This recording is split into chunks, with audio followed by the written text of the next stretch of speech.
I'm a rock breaker. I help other Rotarians to move rocks where the rocks are obstacles in people's way.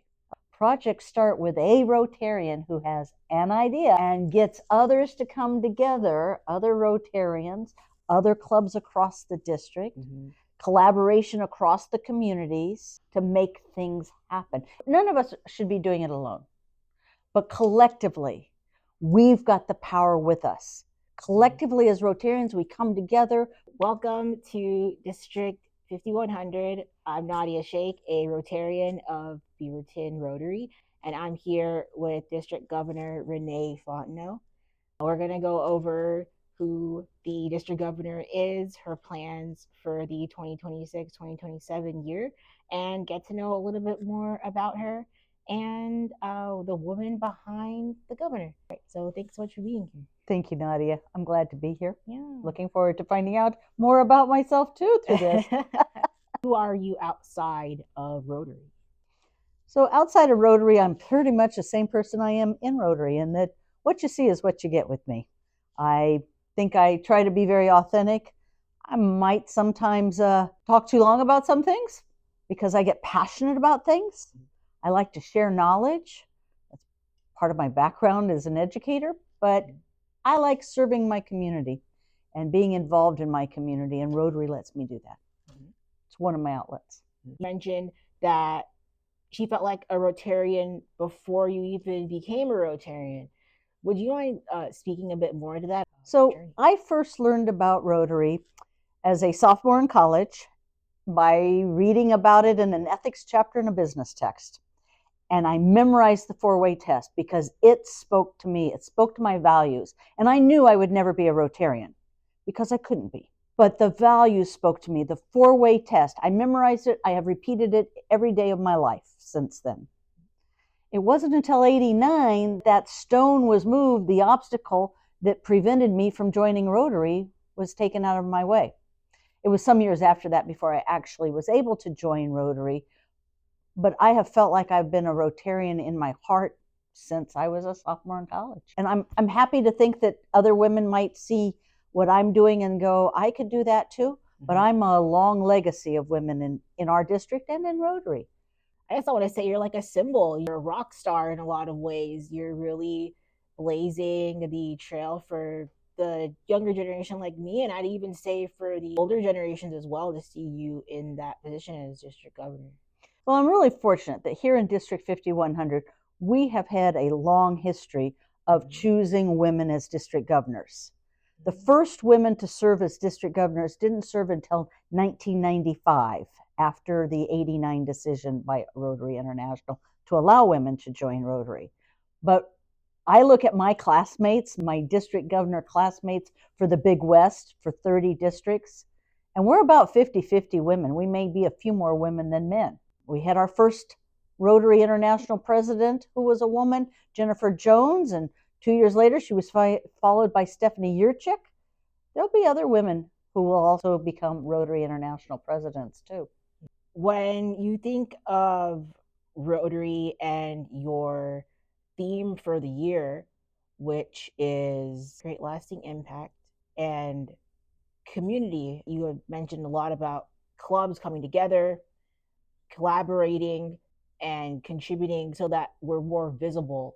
Is that something that you want to make a point for the clubs this year? Is that your anthem? I would say it is. The collaboration was something before we knew what the annual theme is, because the annual theme is decided and not announced until January before the year you start. So January of 26, we learned that the 26-27 theme would be create lasting impact. But I had in advance of that, because the run up to being a district governor is essentially 3 years, right?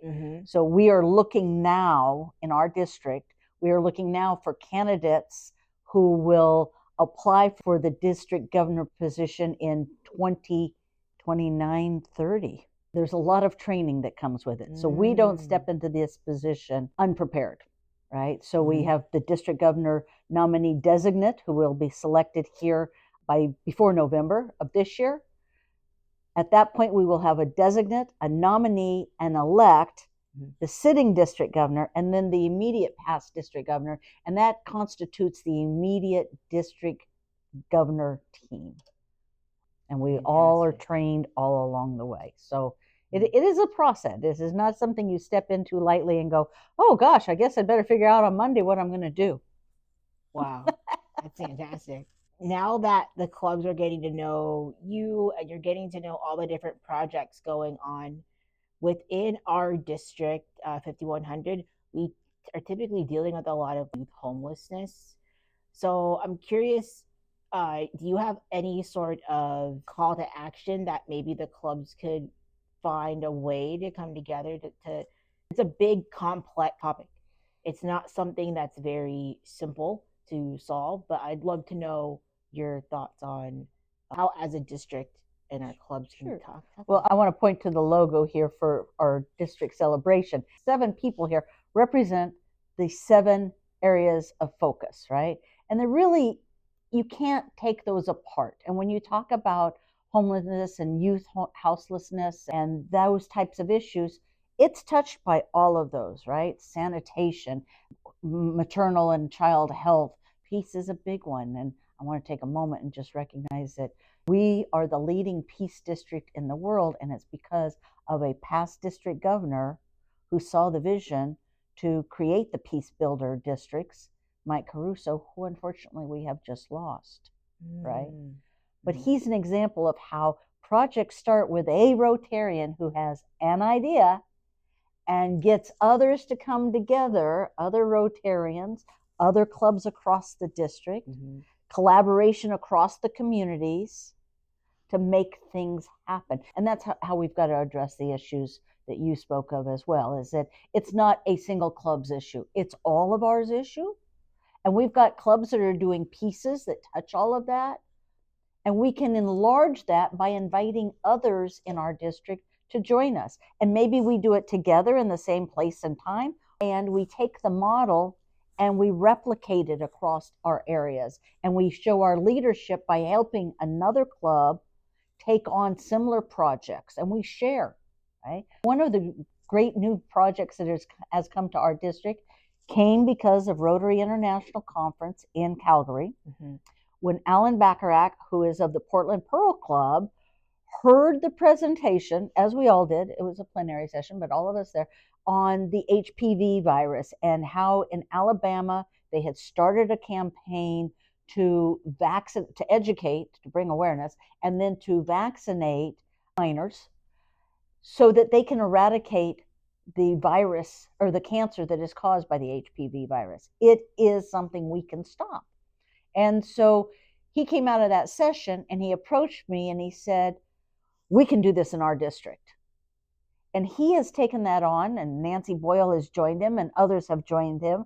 And he reached out to other Rotarians, other clubs, reached across to District 5110, the district just south of us. He reached out to various people in power in our state, including the Cancer Center, the Knight Foundation Cancer Center, who could help to bring the message and help start a campaign to help vaccinate our minors so that they won't have cancer in their future. This is a cancer we literally can eliminate. And it was one Rotarian who heard the message and reached out to Alabama and said, how are you doing this? How did you do it? And they said, look, we'll help you. We'll coach you through this. We will give you the materials. We're going to let you take everything we've done and you can rebrand it. Make it Oregon, right? So Oregonize. And we could be the second state to have a significant impact on the future prevention of a preventable cancer. That's incredible. It's one Rotarian who starts anything. That's so empowering. As a new member of my club, hearing that presentation that you had given at our club today, the same story, hearing that, it made me realize how many hands, and you had said this to you before, but many hands and many hands carry little buckets. Yes. And so it's empowering to hear that. It's like a spark. None of us should be doing it alone, but collectively We've got the power with us. Collectively as Rotarians, we come together, we have shared values, we know how to work together. We work towards the betterment of our community, our neighborhood, our state, beyond. We harness that power, and that's what's going to create the lasting impact, right? That is what makes Rotary so powerful. That's why we are successful at creating lasting impact. What are some of your interests outside of Rotary?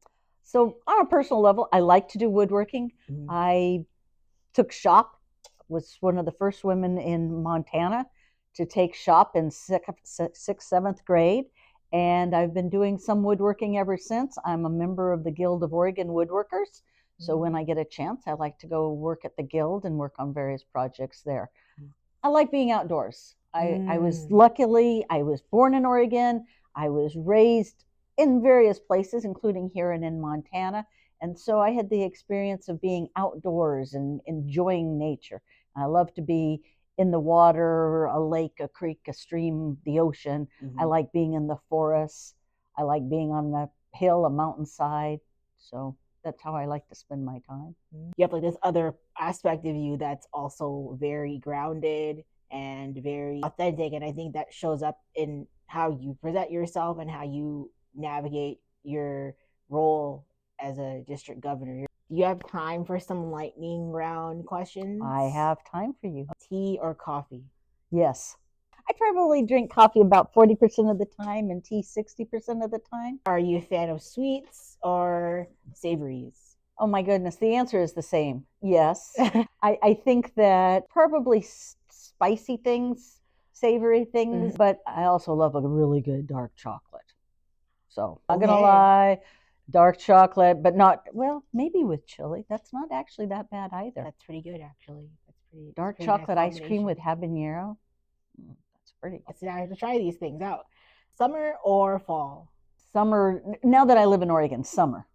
I've lived many places where that is not going to be my favorite season. But in Oregon, summer is definitely, because we can be on the water more. We can be on the lake. I love to paddleboard. I like to be in the water. And being able to do more than just stand on the sand for a few minutes at the beach and being able to take your shoes off and actually walk into the ocean and get wet. We don't do that very many months out of the year. So summer is the best time. Can you tell us a little bit more about the Celebrating the Impact of Rotary, this event that's happening on May 15th?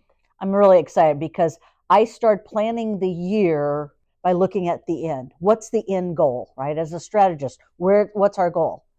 I want to be able to celebrate May 15th, which is the Epic Day of Service, May 15th, bringing all the clubs together for our district celebration. It's going to be held at OMSI in Portland, which is a great place to also invite the public to come in. We're going to have people come and showcase what service they've done in their clubs, but more importantly, that collective power that they've had, and that collectivism might be with other Rotary clubs, but that collaboration may also be with their partners, right? Representative Meals on Wheels, their club, right? Yes, I mean, we all people who are club members who are parts of other organizations, but sometimes we have to reach beyond that as well. And how do we collaborate with them? And bringing those partners together to help share with a larger audience, because it will be open to the public, the great things that we do here in District 5100 to create lasting impact. And because it is the Epic Day of Service, we will integrate in that day 3 service projects that we will work on collectively while we are there. And we're going to invite the public to come join us. So save the date, May 15th, OMSI, our district celebration. It's going to be a great time. So that's where I am looking and heading. And I'm looking forward to seeing everybody for a second or third time this year at that celebration. Come join us. Well, we can't wait. That sounds fantastic. Can you let us know who we should interview next? Oh, that is a great question. So there are so many great people in our district, and I hate to just point to leadership, but I would say probably 2 of the more important district committees that at the beginning of a year play a heavy role is membership and public image. And so you've got Tom Freitag in your club, right, who is the district chair for public image. Yes, this is true. Which it's important that we do good service, But we also need to help share the message to others, to invite people to come share in our service with us, because you don't have to just be a Rotarian to be active in a service project. So how do we invite community members to join us? And how, after the fact, do we communicate what we've done so that people understand the impact that Rotary is having? Because we're not just an old white man's club, which is a term you sometimes hear. And when you ask people what Rotary is, that is still an image that some people who've never been to a Rotary club think that Rotary is. We need to share with them that we are an active group of individuals who are engaged in making a difference in our communities. Thank you very much for your time today. It was an absolute pleasure interviewing you and getting to know you more, and love to have you back again throughout the year for more fun interviews. Can't wait. Well, I'm looking forward to sharing the successes that I see at the clubs that I visit, because the Groundbreaker Award, which is part of what I do, is recognizing at each club somebody who has gone above and beyond, who inspires and draws members into action in their club. The stories I am hearing about the groundbreakers at the various clubs, we have amazing Rotarians. We'll have to get them on the podcast, to get them on the channel this year. Great to interview them. Well, if you like this episode, be sure to subscribe to the YouTube channel,